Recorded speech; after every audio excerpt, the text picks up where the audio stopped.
エモエモ。こんにちは、えもこです。今回は iPad の着脱式ペーパーライク保護フィルムをレビューします。iPad にペーパーライクフィルムを貼ると紙のような質感になって Apple Pencil でお絵描きしやすくなるのですが、画面が白くぼやけたような見た目になって iPad Pro の綺麗な画面が台無しになってしまうので、画面にフィルムを貼るか迷っている人もいると思います。理想はお絵描きする時だけ紙のような質感になって、それ以外は綺麗な画面で見られると嬉しいのですが、そんな理想を叶えてくれそうなのが着脱式のペーパーライクフィルムになります。この製品は自由に貼ったり剥がしたりできるので、お絵描きするときは紙の質感で描きやすくなり、お絵描きしないときはフィルムを外して綺麗な画面で使えるぞというわけで、今回は実際にお絵描きして使い心地を詳しくレビューしてみたいと思います。それでは早速開封していきましょう。中にはフィルム本体と説明書、フィルムをしまえるケースが入っていました。説明書は外国語で、日本語の使い方はパッケージの裏側に書かれています。このフィルムを画面に直接貼ってもいいのですが、フィルムを剥がした時に画面が無防備になってしまうので、今回はまず普通の光沢フィルムを貼って、その上にこの着脱式フィルムを貼る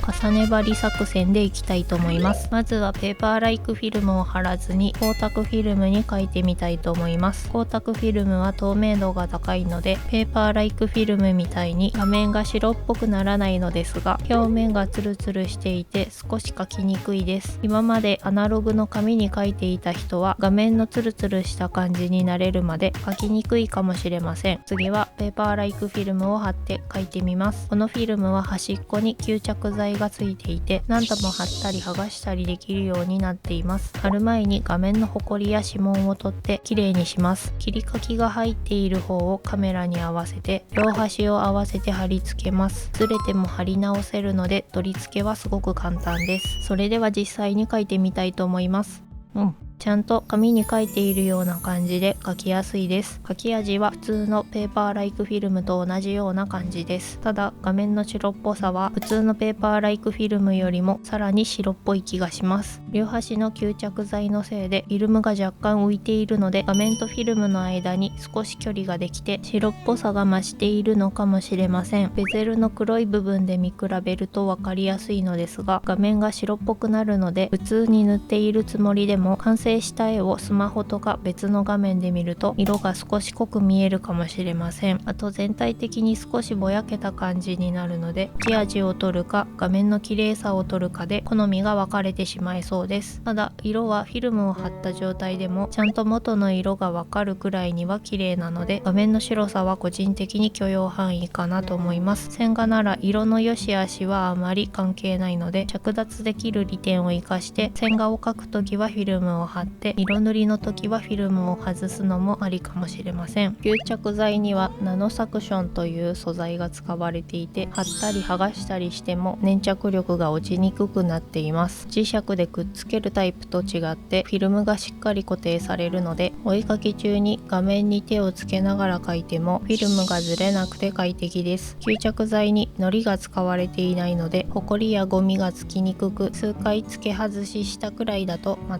く粘着力が落ちませんでした。もしホコリやゴミがついても水で軽く洗い流せば粘着力が戻るので、頻繁に付け外しする人でも長く使えると思います。ただ乱暴に剥がすとフィルムに折り目がつきそうなので、剥がす時は隅っこから少しずつ慎重に剥がした方がいいと思います。使わない時は付属のケースに入れておけばホコリがつかずに綺麗なまま保管できるのがありがたいです。他の製品はケースがついていないものも多く、剥がした後の置き場に困りそうなので、ちゃんとケースがついているのは地味に助かります。この製品の気になるところですが、フィルムが微妙に浮いているので、画面の端の方のフィルムがペラペラ動くのが人によっては気になってしまうかもしれません。真ん中の方でお絵描きをする分にはそこまで気にならないのですが、画面の端の方のボタンがたまに反応しなかったり、カメラの切り欠きの部分がめくれやすいので、そちらを利き手側側にしていると切り欠きが手に引っかかって書きづらいかもしれません。なのでカメラは利き手と反対側にするといいと思います。あとフィルムと画面の隙間からいつの間にかホコリが入るのも少し気になりました。その辺が気になりそうな人は取り外しできない普通のペーパーライクフィルムの方が画面の白っぽさも抑えられていいと思います。特に iPad でお絵描きするのがメインの人はお絵描きするたびにフィルムをつけたり外したりするのが面倒になりそうなので取り外しできないタイプでもいいのかなと思います。私はフィルムを2枚貼っている状態なのでペンの反応が鈍くならないか不安でしたが、ペンを早く動かしても線が遅れて描かれるような遅延は感じられませんでした。線が遅れて描かれるのは iPad の性能次第だと思うので、このフィルムを貼って線がちゃんと描けなくなることはないと思います。この製品を使う時の注意点ですが、ペーパーライクフィルムは表面がザラザラしていてペン先の消耗が早いので、Apple Pencil を買う時に別売りの返芯も買っておいた方がいいと思います。削れたペン先をそのまま使い続けているとペンの中のセンサーが露出して画面が傷つくことがあるので注意してください。ただ返芯は1つ400円もするので、ペン先を何度も買いたくない人はペン先が消耗しやすいペーパーライクフィルムではなく光沢フィルムの方をおすすめします。画面がツルツルしていて書き味が落ちてしまいますが、その分ペン先がほとんど消耗しませんし、画面が白っぽくならないメリットもあるので、画面の綺麗さを重視するなら光沢フィルム、書き味を重視するならペーパーライクフィルムを使うといいと思います。ペーパーライクフィルムはアンチグレア効果もあって映り